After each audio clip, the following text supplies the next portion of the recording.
अंबिकाने Manjiri मॅडमना request केलेली की मायाला पण माझ्यासोबत या घरात घेऊन या, आणि मी या घरात आले। पुढे अंबिका आणि अथर्वचा सुखी संसार सुरू झाला। त्यांना वेदासारखी गोंडस मुलगी झाली। पण मीरा मीरा मी पण शेवटी माणूस आहे ना ग। हा अगं, माझ्या स्वप्नातला राजकुमार कोणा दुसऱ्यासोबत संसार करतोय, तोही माझ्या डोळ्यासमोर। माझं काय झालं असेल? खूप वाईट वाटलं ग मला, खूप वाईट वाटलं। कळलंही नाही, आणि हळूहळू माझ्या मनात अंबिकाबद्दल असूया निर्माण झाली। अगं, आयुष्यभर एकटेपणा सहन केलेली मी जेव्हा माझी वाट चुकली तेव्हा मला समजवायला ना आई होती ना योग्य दिशा दाखवणारे बाबा। बोल ना मीरा, बोल, मी काय करू? तूच सांग मीरा, माझ्या मनात येणारे वाईट विचार मी कसे थांबवायचे? अगं, माझी स्वप्न माझ्या समोर अंबिका जगत होती। माझ्या मनातला द्वेष, राग, असूया, विकृती कधी वाढली मलाच कळलं नाही। एके दिवशी असंच अंबिका आणि अथर्वचं भांडण झालं, टोकाचं भांडण झालं। अंबिकाने मला कॉल केला, सगळं सांगितलं।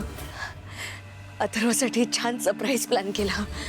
गेस्ट हाऊस छान सजवलं, फुगे लावले, केक सुद्धा आणला।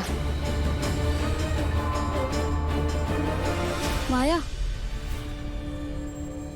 गेस्ट हाऊसच का?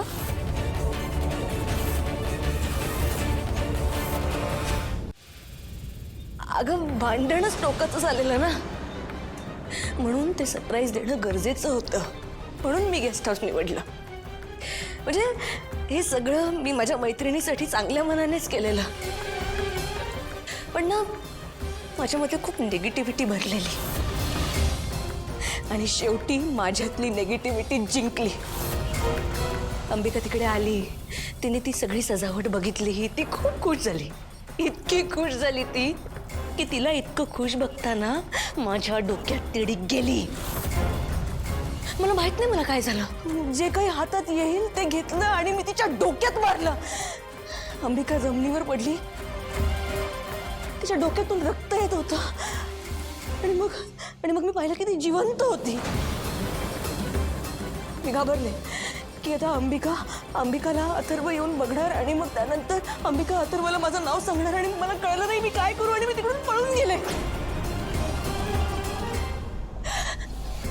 पण आय स्वेअर मीरा, गेस्ट हाऊसला मी आग नाही लावली। गेस्ट हाऊसला आग कशी लागली मला नाही माहित।